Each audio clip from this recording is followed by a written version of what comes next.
God of War 3 is the last installment of an epic story. A lot of pressure was on the game makers to make a version of God of War that had to surpass the original 2. That itself is a huge task. The story continues from Kratos on the back of a titan named Gaia, climbing to the top of Mount Olympus. The main plot of the story is about Kratos' revenge and his quest to kill Zeus. In the story we see how much more angry and bloodthirsty Kratos is, and we even see a glimpse of his softer side. From the start to the end you will be 100% sucked into the plot and will crave more once the game is finished. I'm not going to reveal too much about the story, but I will say it is mind-blowing, but I do admit it could be a little bit longer. If you enjoyed the gameplay in 1 and 2 then you won't be disappointed. Although the gameplay is traditional, there are still plenty of new changes that make the gameplay just that much more exciting. You still have your traditional swords and chains, but throughout the game you'll get the bow of Apollo, the claws of Hades, which are like hooks on chains, a weapon called Mean Kestis, which are like big metal hands that can bash things, and the Nemesis Whip, which are like several electric blades and chains. It was nice to be able to have several weapons to choose from, but they are all as good as each other, which means that they are too similar. It would have been even nicer if they had a range of weapons that were all used differently instead of just weapons on chains. There are still magic moves which can be upgraded with the red orbs you still collect that upgrade everything.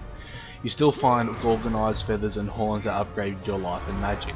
The issue I found is that by 3/4 of the way through the game I had every weapon upgraded and finished. The levels consist of shitloads of fighting and puzzles. Something that they have improved on is making the game less stressful. The puzzles can still be hard, but it won't get you throwing your controller across the room. One of the main issues I found with the last games is the lack of enemies to fight, but they have added a large range of monsters that spawn evenly throughout the game, so you won't find yourself getting bored of fighting certain monsters. By far the best moments of the game are the boss fights, which are epic and will have you replaying the game, which makes for some great replay value. The graphics, like any other God of War game, is almost to perfection.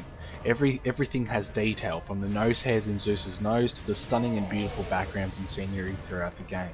You can tell that every character and level has been working to the point where it can't get any better. The gameplay graphics are great, from the blood and the gore to Kratos' weapons. Everything makes you feel as if what you are seeing was really real. Sound is really the thing that tops this game off. The sound of the monsters and the weapons are just what you would expect them to be, but it's really the voice acting that for me was perfect. The voice actors really give their characters a soul and their own individual personality. Although there's the occasional camera angle problem and the weapons are a tad boring, God of War 3 is probably the closest thing to perfection any gamer could ask for. The gameplay, the graphics and the sound are all spot on and draw you into the game. I would rate this game one of my favourite top 5 games of all time, which is actually quite a bold statement. I'm not going to rate this game 10 out of 10, but I will give it a close to perfect 9.5 out of 10. Isn't it? You were always Zeus's favorite. The air on Olympus affects your thinking, brother. Zeus has no